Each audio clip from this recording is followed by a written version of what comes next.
Tidbits and pieces. Tidbits and pieces.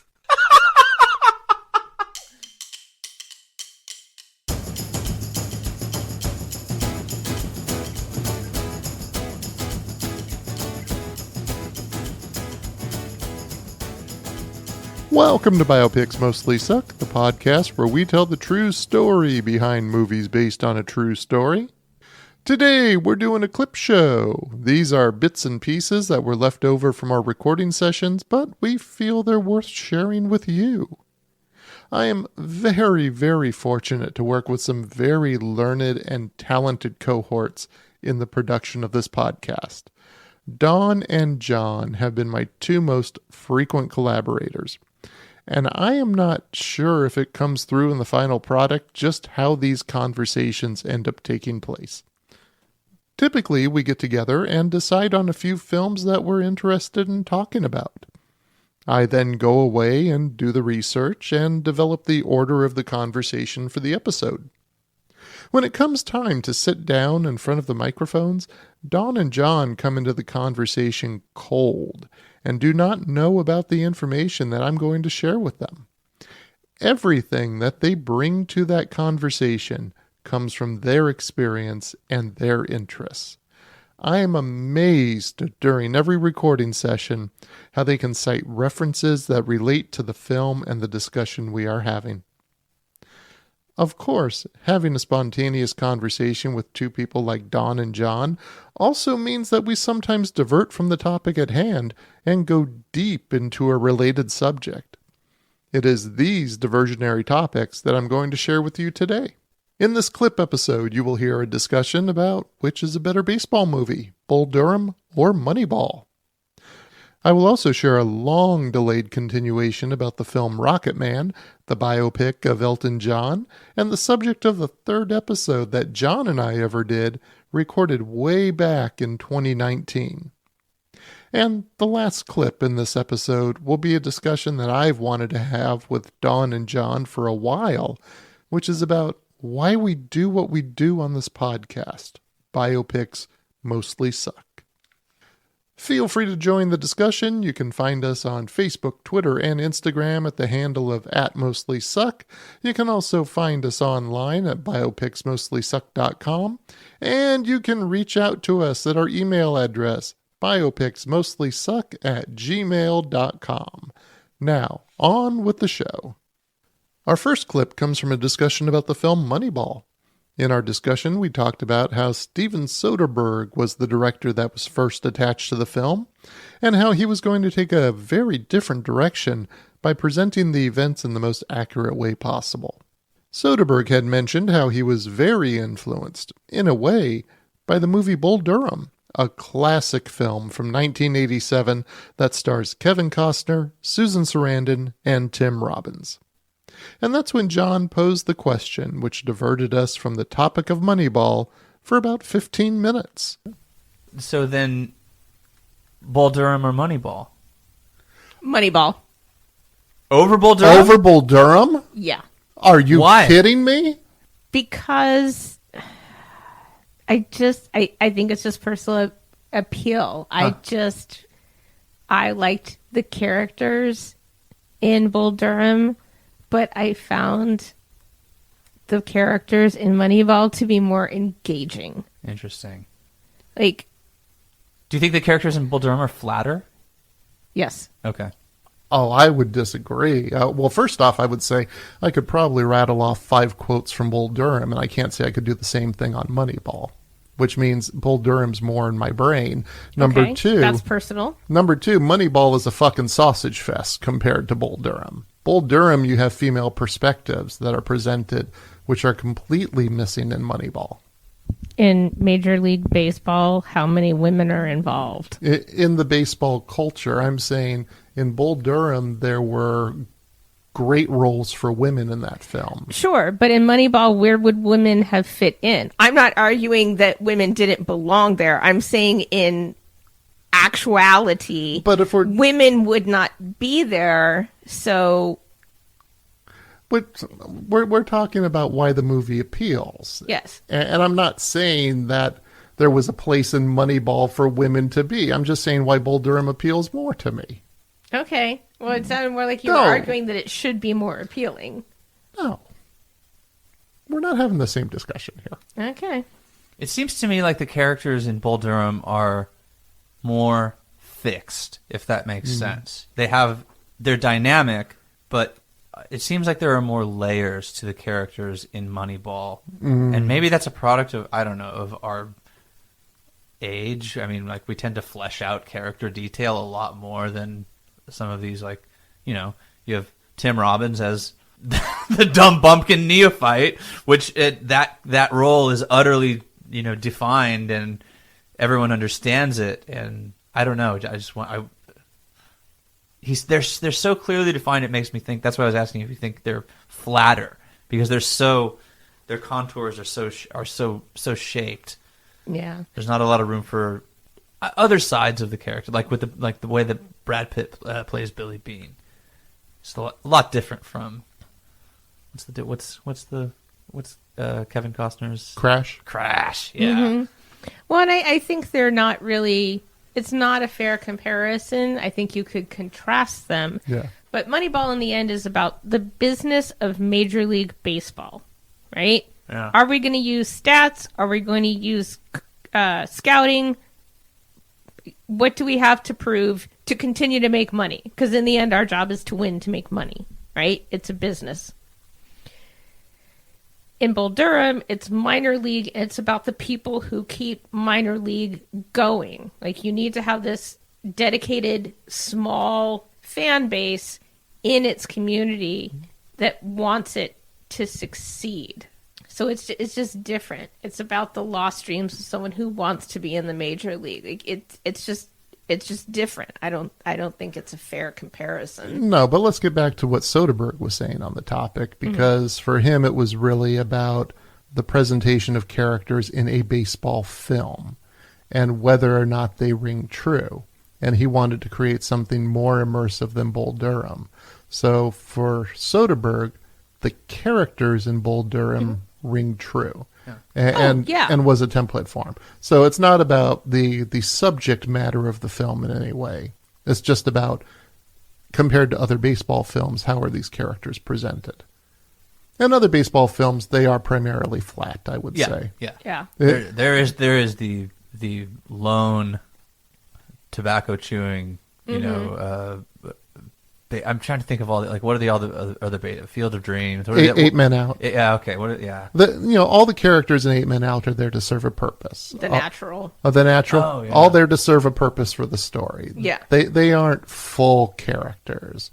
You know, I watch Bull Durham. I get a joy out of just watching how those actors are bringing the characters across. Mm-hmm.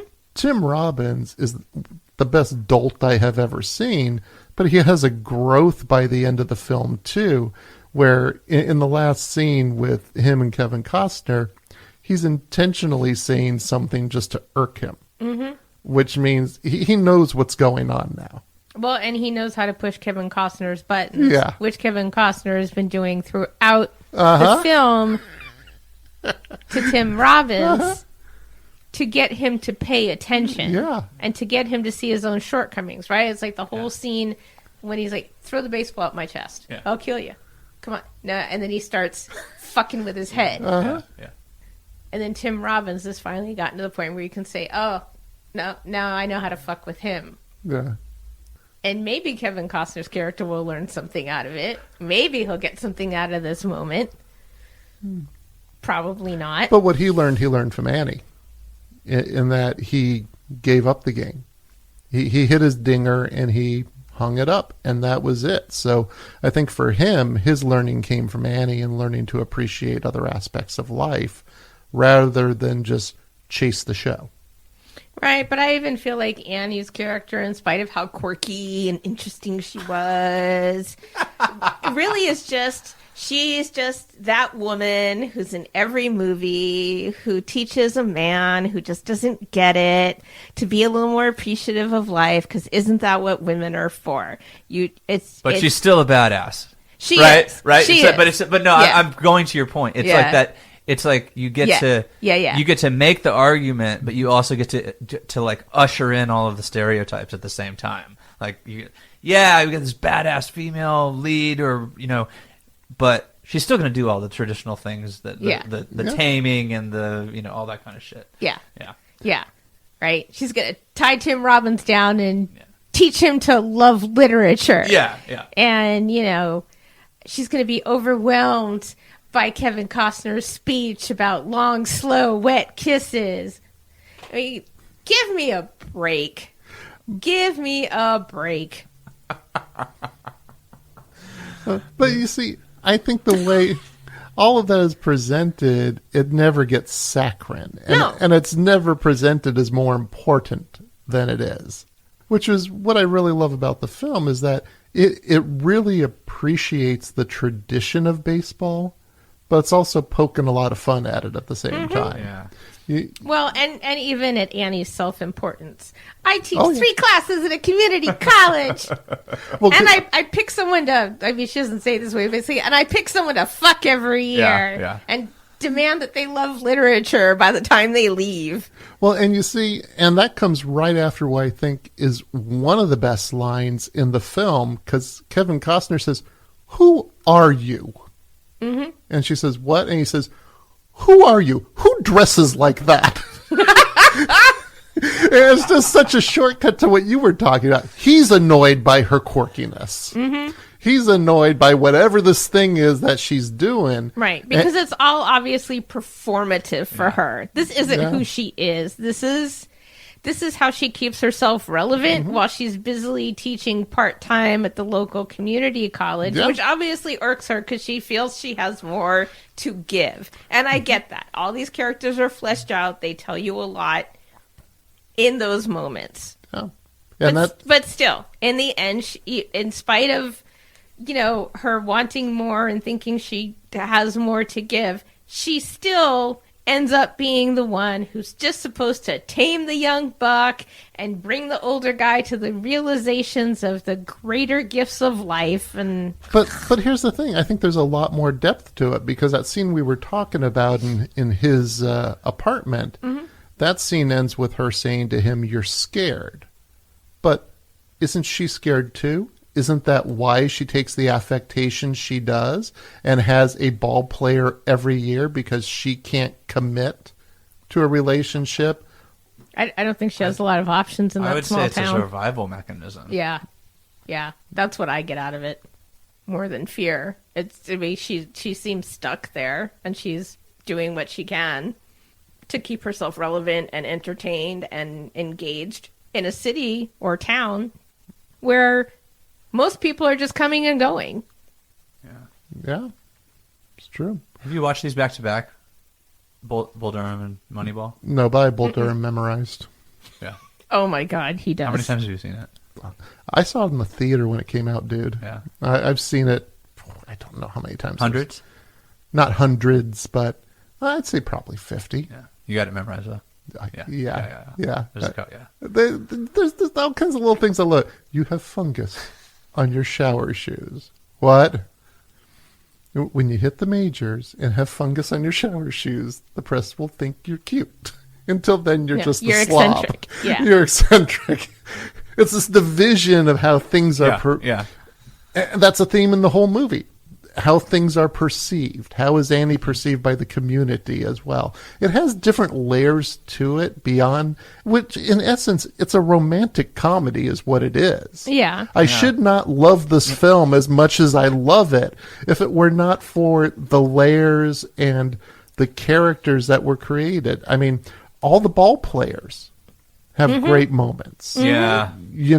All the little ones. And and Millie, who that actress I don't think has gotten credit for the role. I think she's really great in it. But I love that exchange where she comes by the ball players. She's hugging one. She's coming down the line. And she says, "Hi, I'm Millie." And this other player says, "Hi, I'm married." And she doesn't know what to do with it because that's not the reaction she should get. But just very little things little lines are given a chance to shine in the film. Well, And because I that love tells it. you that all the guys have been discussing Millie. Yeah. And probably in not very nice terms. No, but also And there's, that this is what women are subjected to. but there's also the line from Crash. He says, if anyone says anything bad about Millie, I'm going to kick your ass. Mm-hmm. So, yeah, she makes the rounds in the team, but the team's also protective of her. Yeah, because no one complains when men who are in baseball are No. making the rounds. I mean, wasn't it just a big joke that Steve Garvey was the father of our country? Yeah. Like, he had fucked around so much and had so many kids. I don't remember what the actual number was, but that was the basis of the joke.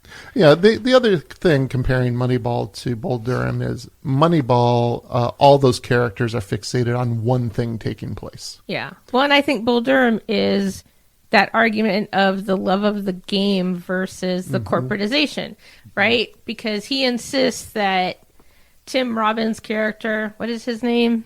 Nuke Nuke. Lelouch. That Nuke understands that the owner of that dive bar, right, was what Crash considered a great baseball player, that he had these stats behind him, that he had chops, and he deserved respect for who he was, and shame on Nuke for not knowing who this guy was. Yeah.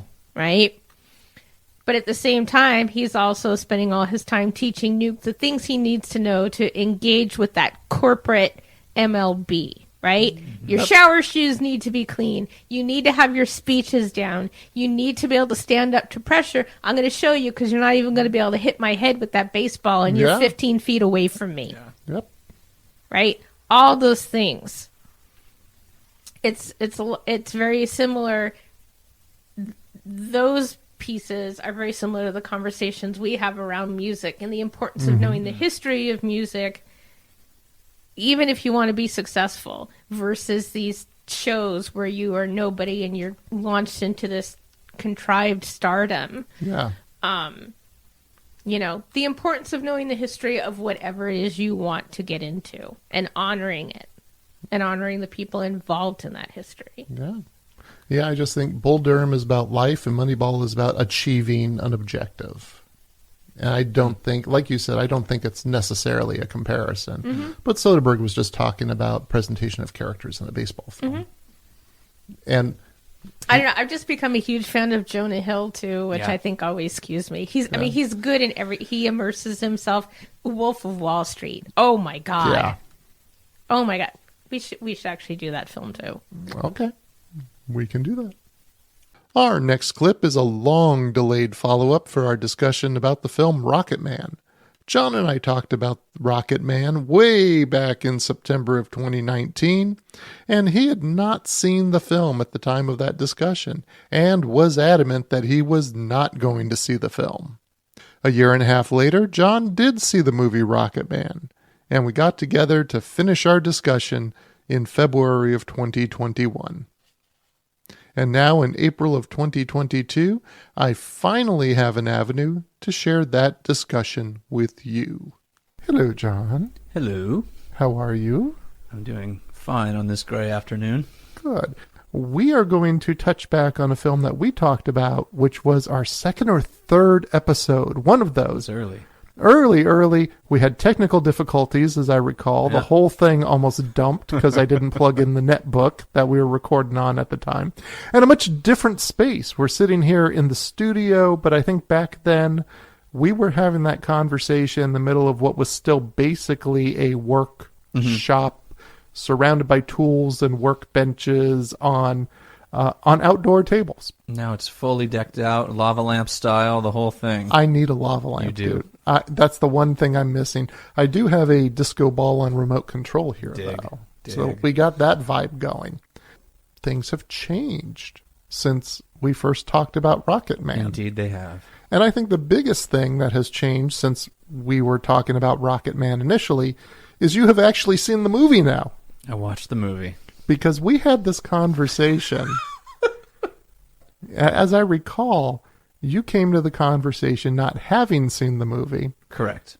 And you were adamant that you would not see the movie. And correct me if I'm wrong here, because you have this 1970s image of Elton John and you did not want that spoiled by Taron Egerton's portrayal of Elton John, and you did not want Taron Egerton's voice replacing Elton John's voice in your mind. Absolutely. It's the same. It's just like the Doors film, right? Where you see Val Kilmer, and then all of a sudden you start associating Jim Morrison with Val Kilmer. And there's two different beasts. So I think question number one for you is, what led you to watch the film that you were so adamantly opposed to watching? I broke down. Detail this. What happened? What led to the breakdown? I was thinking about it. When did I watch this? I think I watched it a month ago, something like that. I was thinking, all right, the movie, it's now out and available, and and ease of access. It was always there, but it's kind of, I had seen it advertised a couple of times on whatever streaming thing I was on, and then I turned to my wife and I said, you know what, let's give Rocketman a shot. And my reasoning inside my head was, I'm going to keep 70s Elton frozen, right? Like, there's this period, this golden period in Elton's career, which we detailed, I think, in the last episode of, like, 1970 to 1975, 76.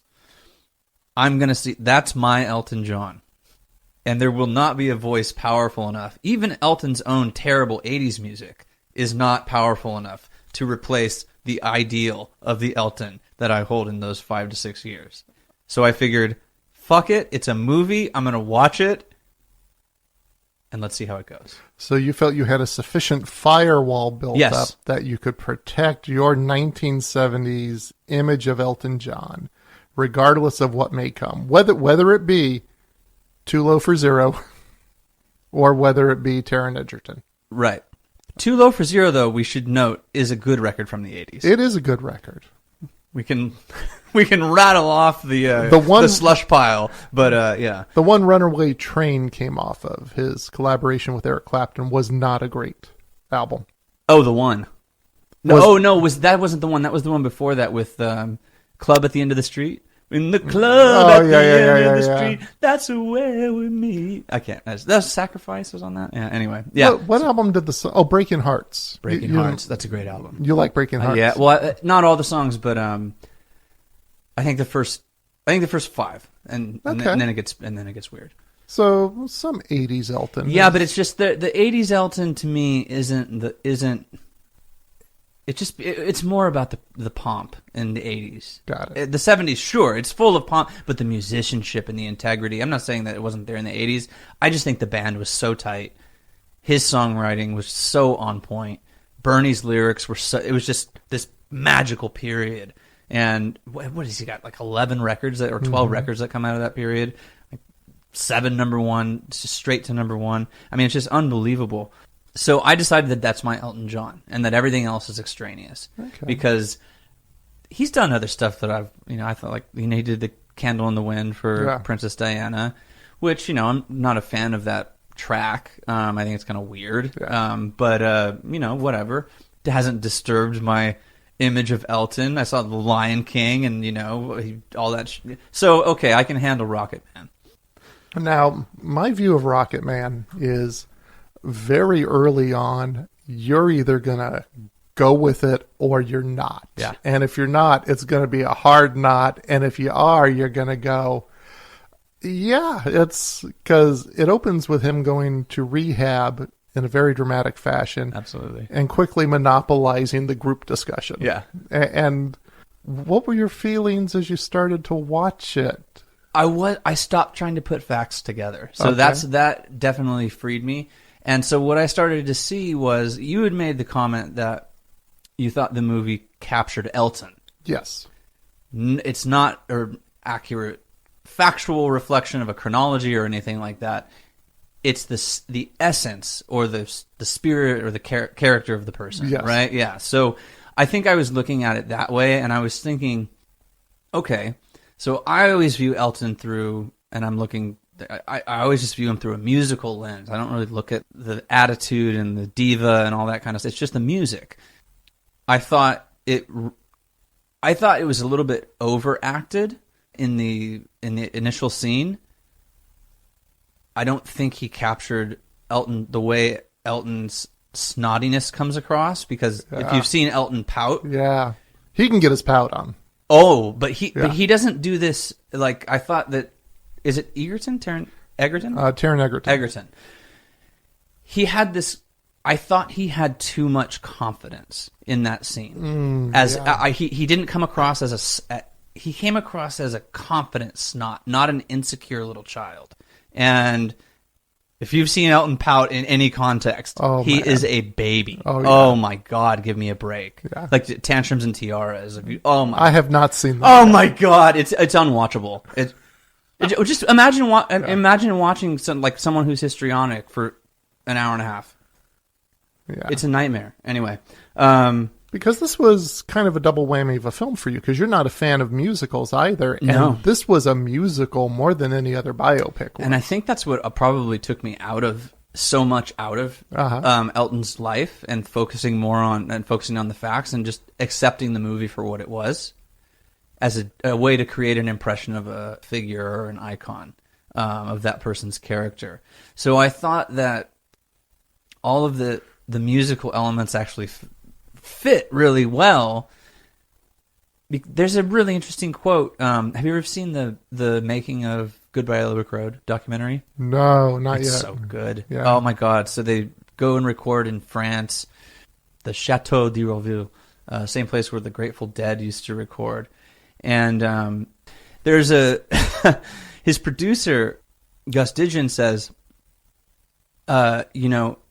the thing about Elton was that he could write in any style, right? And some of his songs actually do have a musical-like quality to them, right? And that the chorus and characters, and Toppin was really good at painting characters for, like Goodbye Yellow Brick Road album is full of Danny Bailey and all the young Alice and Dirty Little Girl and all that stuff.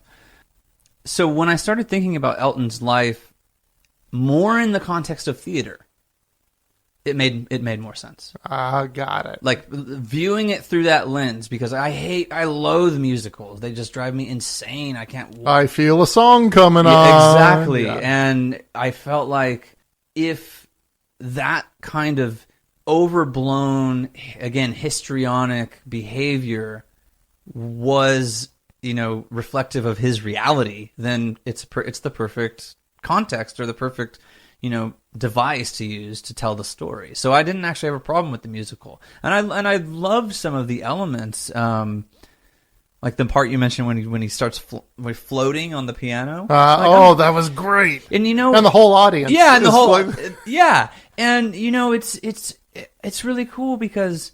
I thought that was really cool because you're not looking at it literally, right? You're looking at it more from like an impressionistic or a sensory. Like, this is what it felt like to be at the Troubadour at the time, not this is what happened at the Troubadour at the time. And maybe that was how it felt for him, that they're conveying.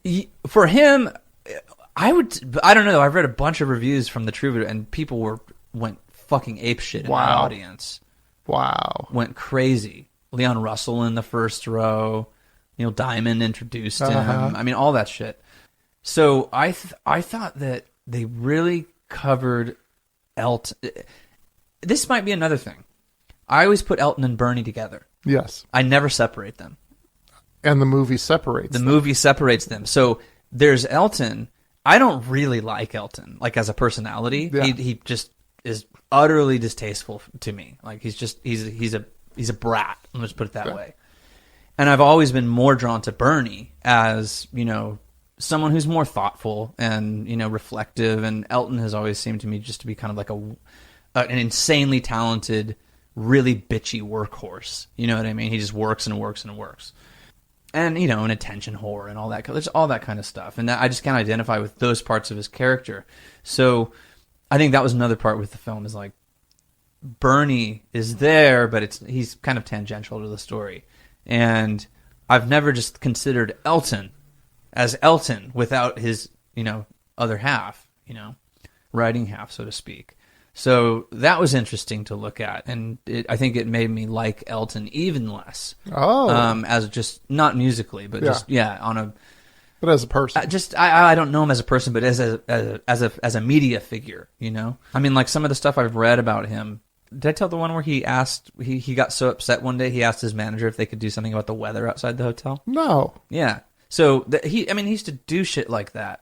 And I used to read those books and those biographies and think, oh, what an asshole. But then you see it enacted. Kind of brings it to life, and it makes sense. But everyone in his circle, all the reports, from whether it's from Bernie, whether it's from Gus Didgeon, whether it's from Davy Johnson, the guitar player, they all say that Elton could be, sweet as could be, but he could be the fucking devil incarnate. Yeah. And I think the movie captured those swings really well, visually. It was good. And also, Egerton's voice didn't really sound like Elton, I thought. So I thought that was another good thing that they didn't, or maybe they tried, but whatever happened didn't end up becoming an Elton replica. It was like his take on Elton. But in our initial discussion, we never got around to grading the film.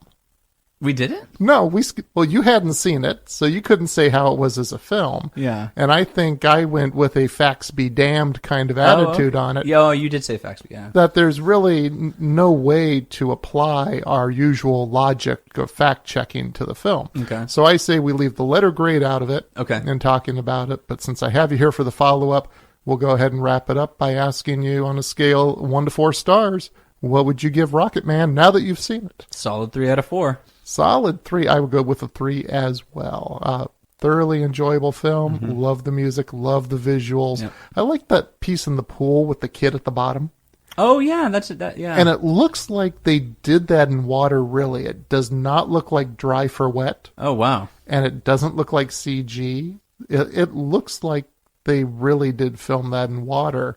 And I thought that was a really interesting visual. That whole sequence that follows where he's pulled out of the pool and it's in silhouette and he's being just about being propped up to go out to perform. Yeah.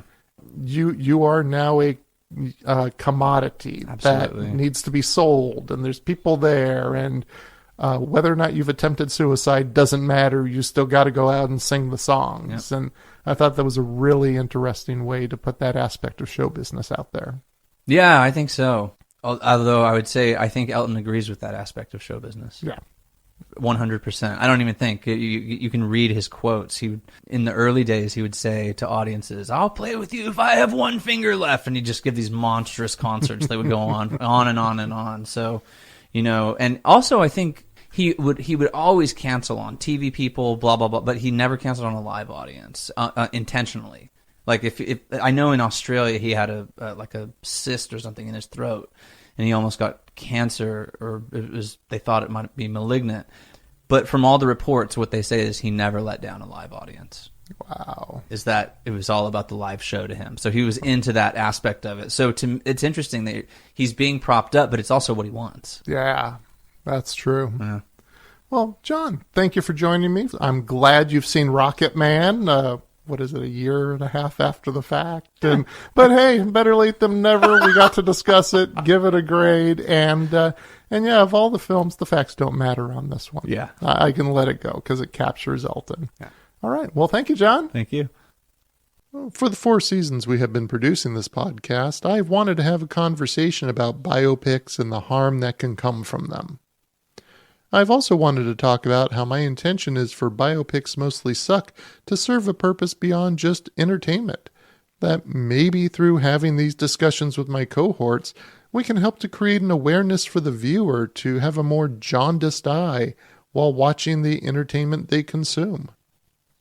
This opportunity for the discussion came during our recording sessions for the trial of the Chicago 7, when we diverted from a discussion about Aaron Sorkin, the writer and director of that film, into that discussion that I have wanted to have with Dawn and John. Please enjoy this next clip where we talk about how people's lives are depicted in biopics, the legitimacy that exists in different points of view, and why a biopic is never just a movie. When did he write it? He was asked by Spielberg to write it in 2006.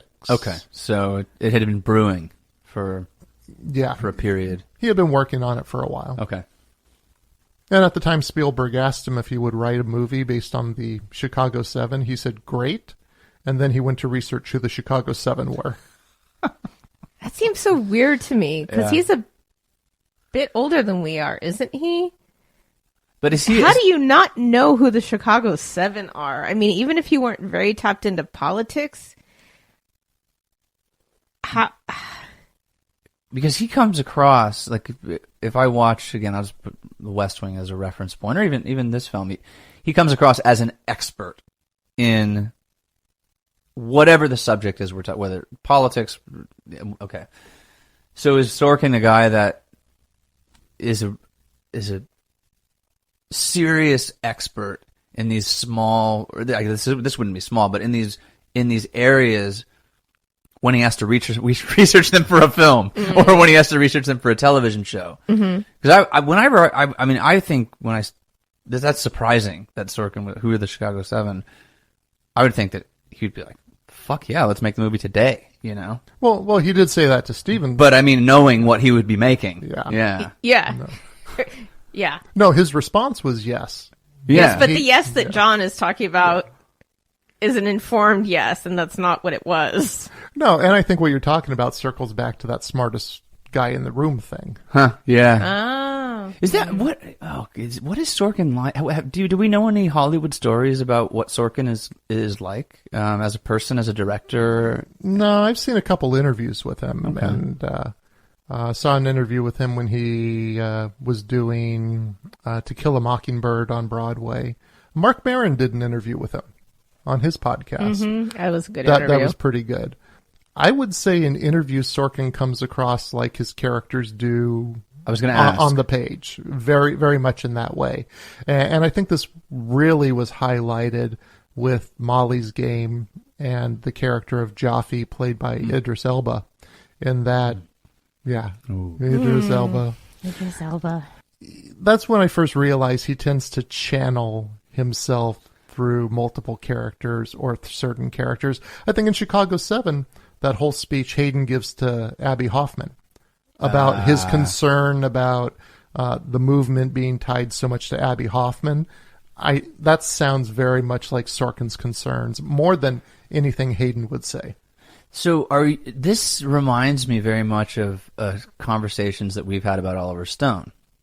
Oh, yeah. In a sense, that we're seeing historical representations of Aaron Sorkin or versions of his psyche spread out among these characters. Absolutely. Yeah, that's really interesting. I mean, at this point, I could just see the West Wing main characters as being fragmentations of Aaron Sorkin's psyche. Yeah. In many ways. Yeah.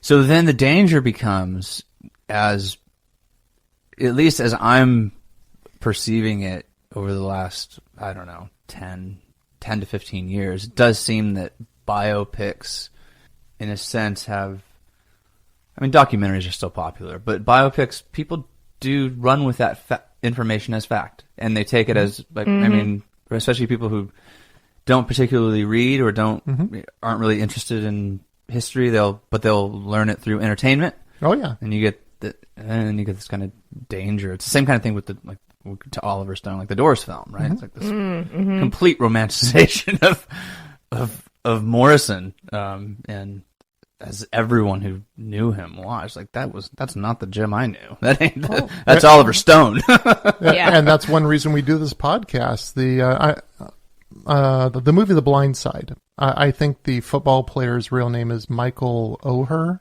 if I recall, and he has said that because of how he was portrayed in the film, that has affected how people treat him and opportunities he's received within the NFL. He was so much more accomplished than the movie shows. Well, the movie showed him his development as he's delayed, didn't it? A little bit, yeah. But but these things have real world implications when liberties are taken to greater or lesser degrees. And when it's to greater degrees, it can really sully someone's reputation. Because my concern is, if you're that main character, you ever see Remember the Titans? Oh yeah. Okay. Well, that football coach Some football players say that he actually started to mold into Denzel Washington's portrayal of him when he went on the public speaking circuit. That he became that character more than he was the person they knew. And I think if you're benefiting off of it with speaking engagements, that's one thing. Uh-huh. But if you're that one football player who's portrayed wrongly and the only thing anyone's ever going to know about you is that portrayal, that's where I think extra responsibility is needed when it comes to liberties. Interesting. There's a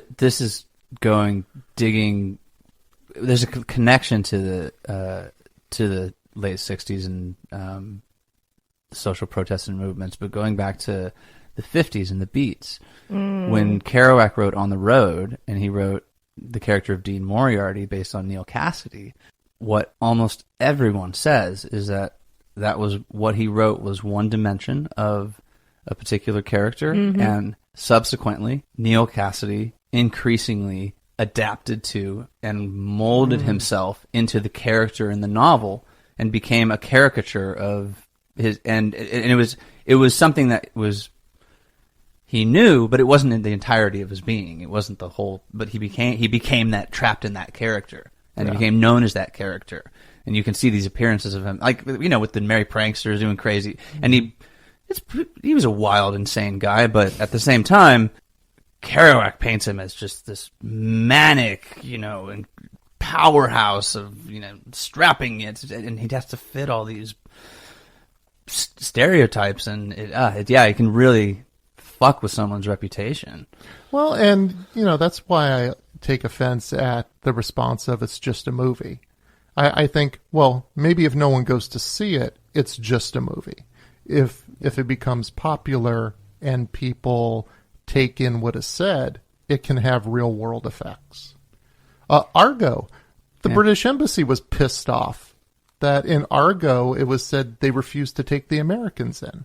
That's not what really happened in real life, and it caused real-world diplomatic problems with just that portrayal in the movie.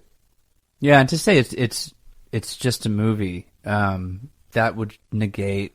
That's like saying, well, it's just an album, or it's just a book to a certain extent. I would make harder arguments for books, or if you want to maybe classify something as a film. I don't know if you want to get into that ranking, hierarchical system, but you know what I mean. It's just dismissive. It's a stance as if these things don't matter. And it's like, they do matter to people. Movies matter to people. So, I can't remember the theory, but when you were talking about Neil Cassidy and how he became more of the caricature of himself, and you were talking about Remember the Titans, and how this person started to emulate some of what he saw Denzel's portrayal of him. There's that theory of once you know you're being watched, it automatically changes your behavior. Heisenberg uncertainty. No. Wait, is that the Heisenberg uncertainty principle? I can't remember. No, that's too. You can never know the exact. Yeah, I'm gonna have to look it up. Damn it! Because it feels almost like a tangential piece to that, like a branch of what it could be, because it's not the exact same thing. But you're being impacted by how the world is looking at you, even though it's not the camera is on you at the moment. But eyes. If the book created a caricature, then the eyes are all eyes are cameras. In that sense. Yeah. When people say it's just a movie, it's not acknowledging the fact that movies mean things to people, and people genuinely love movies or films or any form of these things matter. And they matter in an aesthetic sense, they matter in a personal sense, and an emotional sense, but like you're saying, they matter in a larger contextual sense in terms of creating an image, and especially with biopics, you have a literal image, of a person's life. I grew up, so going back to the Val Kilmer, Oliver Stone Doors film, I grew up, a Doors fan. But when I was growing up, there wasn't, access to. Best thing I had was like the poster, the crucified Morrison, that everyone has. But I couldn't look up all this shit about Morrison and have all these images. So my vision of Jim Morrison was largely a vision of Val Kilmer visually. Got it. You know? Not sonically, but and my interpretation of Jim Morrison's life was, for a very long time, a very romanticized kind of, you know, self-loathing artist pitted against the society, Oliver Stone, typical Oliver Stone film. And, you know, and then you read other stuff and that you find out that's not the case. And I think that, you know, that, like, okay, Jim Morrison, he's dead, supposedly, but with people who still are around, and you're talking about how they're perceived, how it, like you're saying, it affects if they get work or not, and the type of work they get. So on that level, you know, I could see someone making a stronger case for it's just a film, but at the same time, like that Doors movie, that meant the world to me. Mm-hmm. It really meant something to me, and I really identified with the character as he was portrayed at the time. And you can't ignore that. And you can't ignore its consequences either. Entertainment, this is a fucking entertainment complex, man, and it matters to people in real ways. Oh, and the Doors film, even when it was being filmed in Los Angeles, it was news constantly during the filming. It was, because I was working at Tower Records at the time, and it was a thing. You always heard about they're looking for extras to be on Sunset Boulevard, or Billy Idol had his motorcycle crash during the filming of that movie, which is why he's walking with a cane in the film. Oh, no shit. No shit. He has a broken leg. So, I mean, constant news about it. And we saw Ray Manzarek and Michael McClure, I think, during that same time while the movie was being filmed. Mm-hmm. And Ray Manzarek is very much one of the people who floats the Morrison could still be around thing. So he plays on that. But yeah, it was definitely a thing. And then we saw it at the Cinerama Dome in Hollywood. And you were talking about the romanticizing of it. Afterwards, I'm waiting around the restrooms. Some of our group went to the bathroom, and I heard some girls nearby saying, "Oh, you know what we should do? We should go out to the desert and smoke peyote." And I'm going, you really didn't get the point of the film, did you? About the self-destructive aspects that were being brought forth, which is a theme in Stone's work anyway. Look at Platoon. Yeah, absolutely. But here's the thing I would argue back with Stone. Here's the problem. I think he portrays the self-destructive aspects, but I've got a major fucking problem with Stone's view on how he regards immortality. Mm-hmm. He makes this. If you watch the interviews with him on the making of the Doors and all that shit, it almost makes me sick. He gets really emotional at one point, and he says, he's talking about how much he misses Jim Morrison. I'm like, you didn't fucking know him. Like, okay, and I miss him. And like a tear rolls down his chin. Anyway, he's talking about this, and he says, in the end, Morrison is he's the peak of a life. He's the acme of an existence, right? He's Alexander the Great. And he goes through this list of, you know, people who died young and noble and heroic and blah. And to me, that's the message that movie put across, which is that's really dangerous. Yeah. Oh shit! Read any biography of James Douglas Morrison. That was not a good guy to hang around very often. Mm-hmm. A dangerous guy to be around. And that comes across a little bit in the film, but it seems like it's fun in the film. Well, he's a poet, and it's also romantic. Right. I've been to his grave 3 times, and the first time you remember the ending scene of the Doors film? And he's reciting the poetry where we once smooth as raven's claws, where we once had angel wings. And it's doing that tour through Père Lachaise. And again, that's a very romantic, I remember going there, my first instinct and my first reaction was, why is this a tourist destination? Why are they selling maps of the cemetery? It was really off-putting to me. And then when I got to the grave, I found it utterly, you know, just disrespectful. I found people, you know, flicking out cigarettes it was just like, it felt like desecration. And I get that it would be in the spirit of Morrison, but how do you know? How do you know what's in the spirit of Morrison? It just, in that ending scene in the film, it makes you want to go to those places. Yeah. But it's like, what are you going to see? Where someone died a miserable death. Because people are internalizing that romanticization in themselves, and to them, Jim Morrison is a representation of that, and they can be close to it in some way. It's weird. I remember we went to New York one time, and the same week we were there, George Harrison had passed. Oh, that was so... Yeah.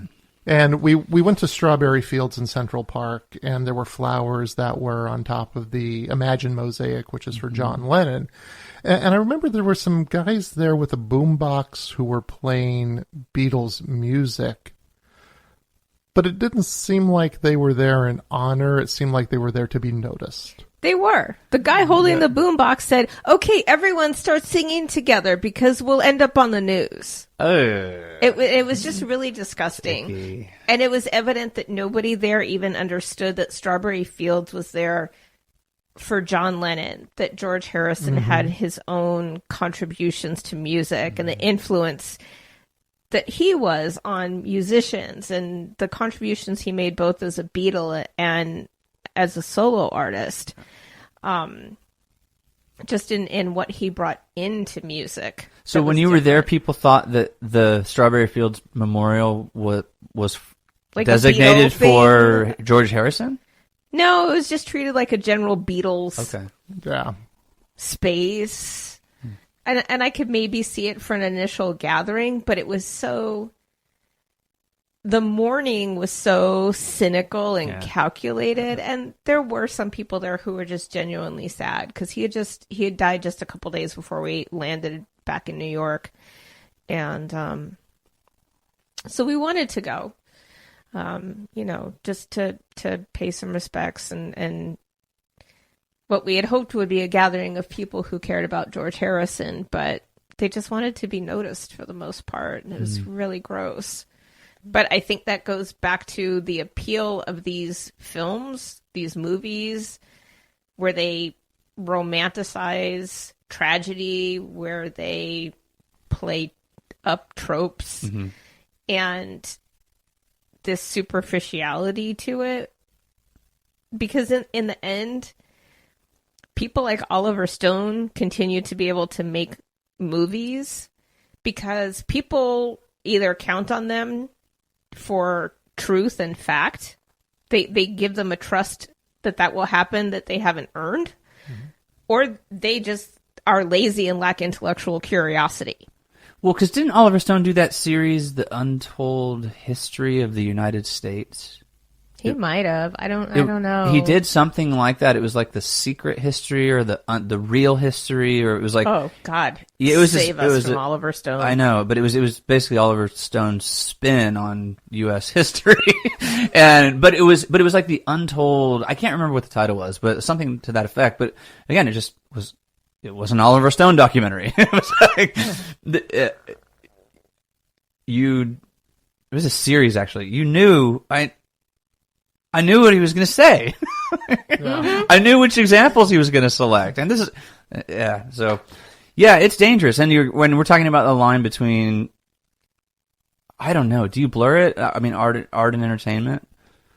I think you can, but I think it seems that filmmakers who use the defense of it's just a film try to have it both ways.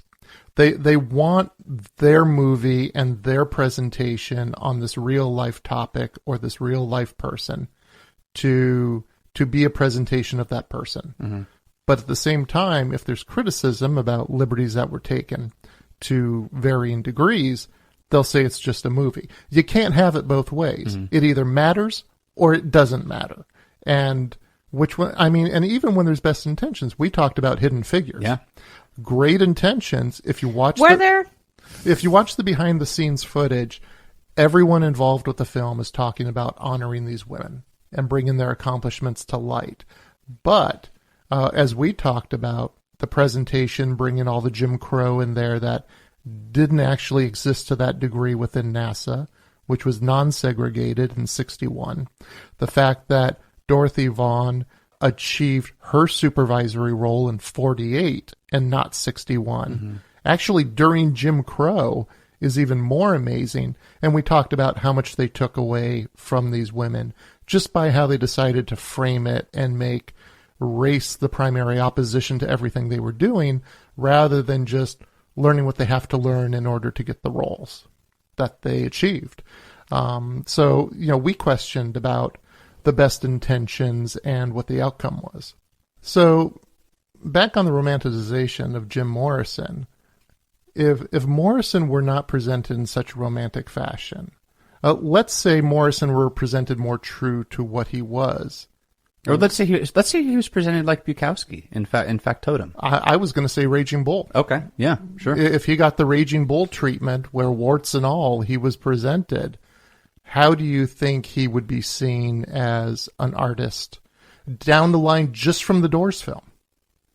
Do you think his status would have been elevated, that he would have been romanticized? Because Jake LaMotta is not romanticized. No, he is not. Oh, man. Nor is Bukowski. Yeah. Yeah, the thing with Morrison, though, is that he wanted to look like Alexander the Great, and he wanted all that shit in a certain sense. He wanted that, like, Achilles forever young, dying in a blaze of glory. He didn't want to grow old. Or at least according to him and other people around him.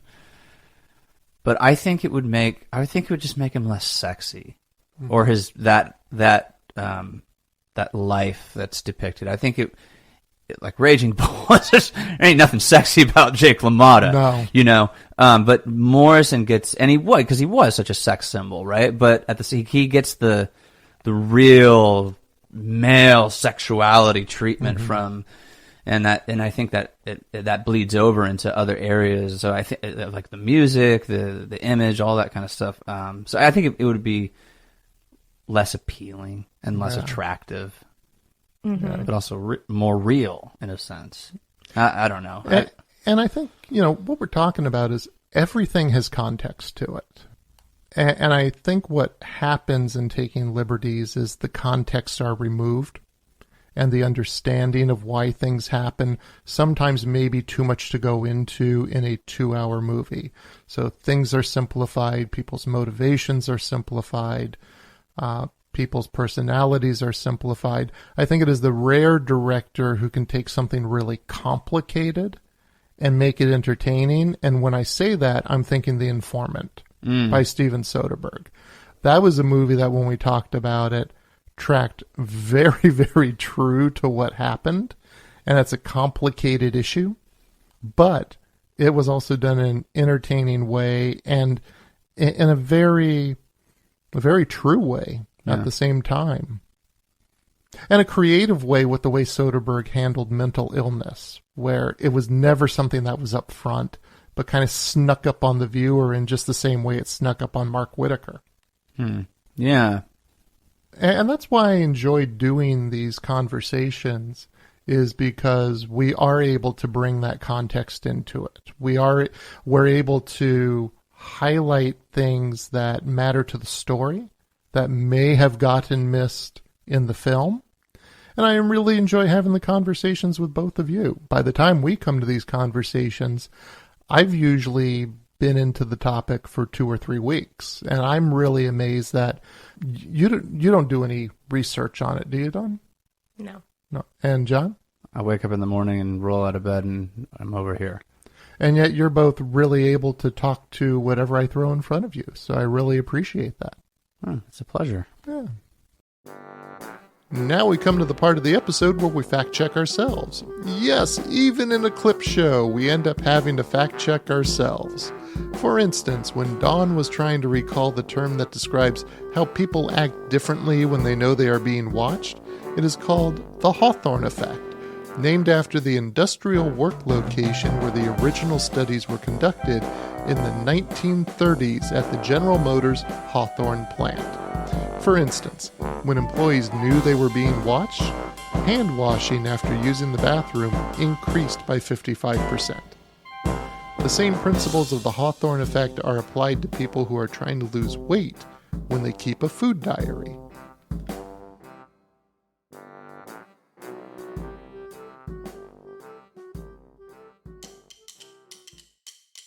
Well, that does it for another episode of Biopics Mostly Suck. Feel free to join the discussion. You can find us on Facebook, Twitter, and Instagram at the handle of @MostlySuck. You can also find us at our website, biopicsmostlysuck.com, and you can let us know which biopic you would like us to research and discuss at our email address, biopicsmostlysuck@gmail.com. And when you do, we will tell the true story about that movie, based on a true story. Take care, everyone.